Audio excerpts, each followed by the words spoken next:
Ferrari just showed something at Fiorano that should not be possible under current Formula One rules. And both Hamilton and Leclerc felt it within the first few laps. Not in lap time, not in data, but in the one place drivers cannot fake: confidence. Over 200 kilometers in extreme wet conditions, with zero freedom to develop the car, Ferrari somehow produced a machine that felt more stable, more predictable, and more aggressive than anything they've shown on a race weekend. That should not happen, but it did. And here's why this is a problem for the entire grid. Because if what they revealed is real, Ferrari may have solved their biggest weakness, unlocked straight-line speed with almost no drag, and fixed the instability that forced them to hide their most powerful upgrade. All at the same time. And if that carries into Miami, this championship fight is about to change completely. Subscribe now, because the one detail that confirms all of this comes later. At first, Fiorano looked exactly like you would expect. Quiet, controlled, almost too controlled. Artificial rain falling at the same intensity, corner after corner, turning the entire track into a low grip test zone designed to expose every weakness a car can have. And that's the key. Because Ferrari didn't create those conditions by accident. They wanted the car to struggle. They needed it to struggle. Because only then can you see what has actually changed. Hamilton rolled out of the garage with one objective: feel the limit, find the instability, push until the car gives you a reason to doubt it. That's what drivers do in these tests. They don't look for comfort. They look for the breaking point. And within the first laps, something felt wrong.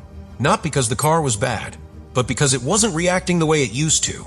The rear stayed planted, through braking, through direction change, through that exact moment where in previous races the car would hesitate.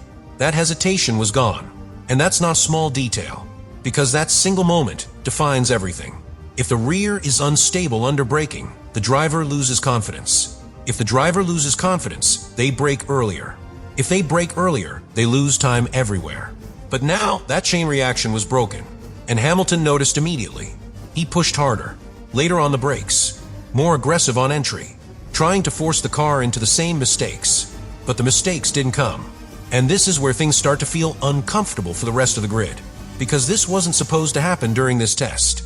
Ferrari had no freedom to develop performance, no freedom to adjust based on data. Everything was limited to tire evaluation only. So officially, nothing had changed. But unofficially, everything had. Because what Hamilton was discovering had nothing to do with new parts being tested openly. It had to do with how all the hidden work was finally coming together. Lap after lap, the patterns stayed the same.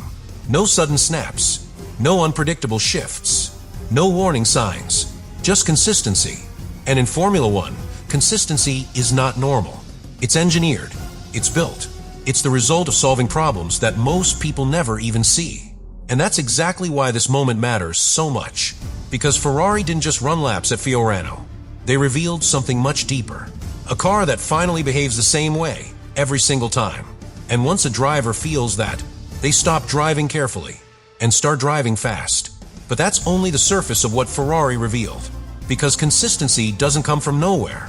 It comes from solving something much deeper. Something that has been holding this car back since the very first race. The floor. And not just any issue. A very specific one. A very limiting one. The SF26 had an extremely narrow operating window. Too narrow. So narrow that if the car moved just slightly outside the ideal ride height, the downforce didn't fade. It disappeared. Instantly. That's the kind of problem drivers hate the most. Because it gives no warning. One moment the car grips. The next moment, it doesn't. And when that happens at high speed, under braking, or mid-corner, there is nothing the driver can do. That's why Ferrari had to play safe. Raise the car.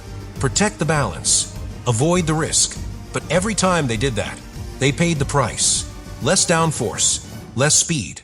Less performance. Always trading potential for control. Now here's where Fiorano changes everything.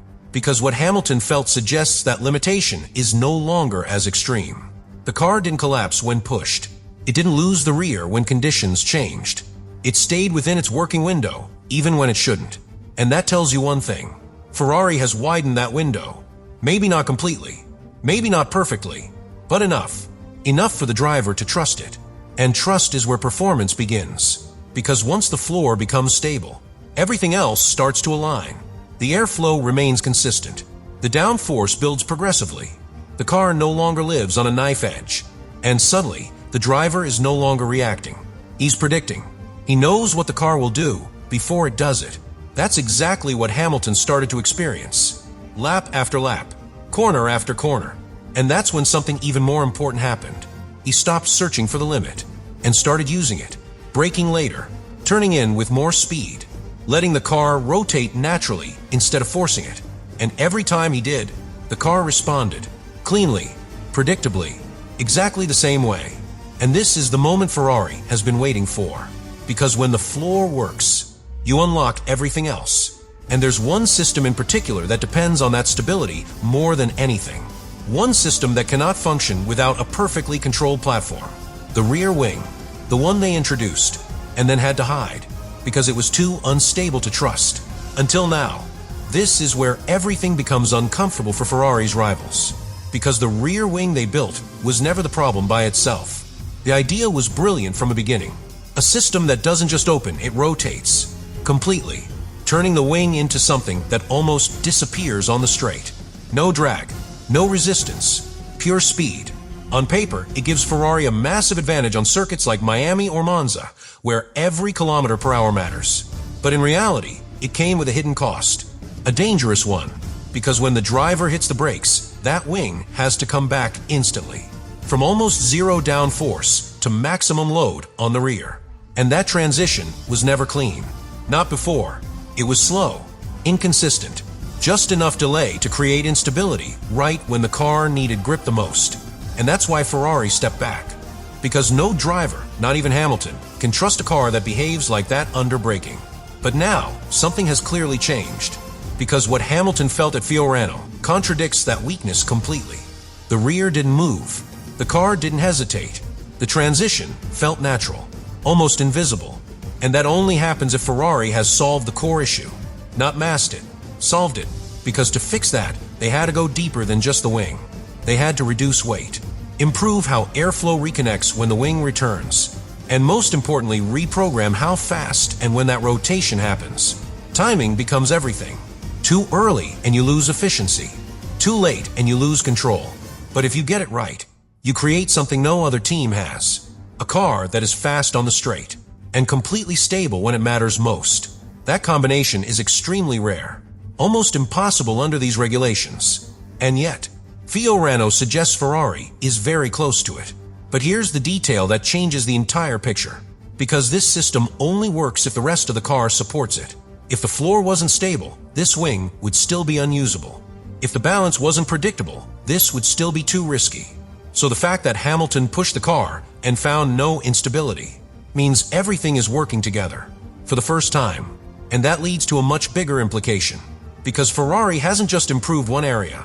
They've aligned multiple systems at once. The floor, the rear wing, the balance, all synchronized, all working in the same direction.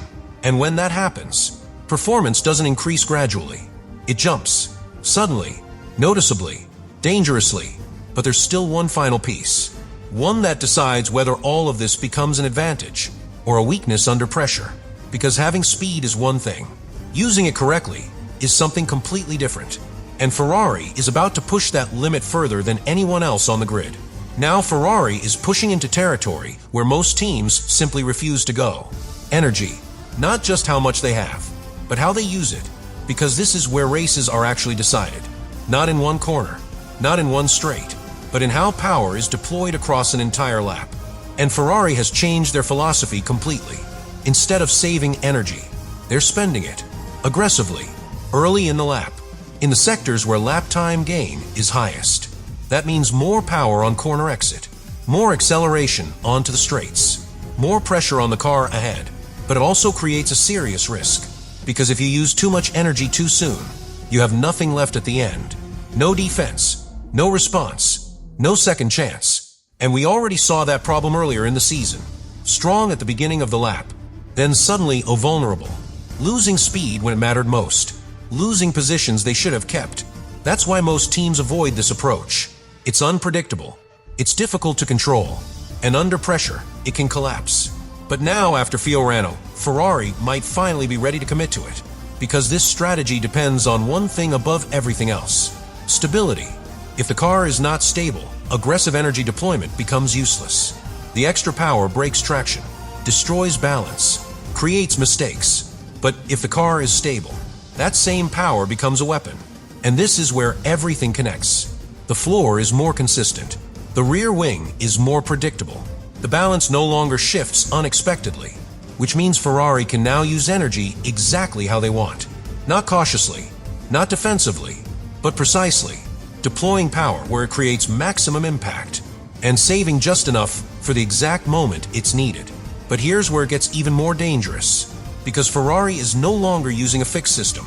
They are adapting in real time, adjusting deployment depending on traffic, on position, on opportunity, more aggressive when they have clean air, more controlled when they are fighting. That turns the car into something much more than fast. It becomes intelligent, responsive, unpredictable for the cars around it. And when you combine that with everything else, the stable platform, the rotating rear wing, the improved floor, you don't just get a faster Ferrari. You get a Ferrari that can dictate the race, control the pace, force others to react. But now comes the moment where all of this is tested, because none of it matters in isolation, not in a test.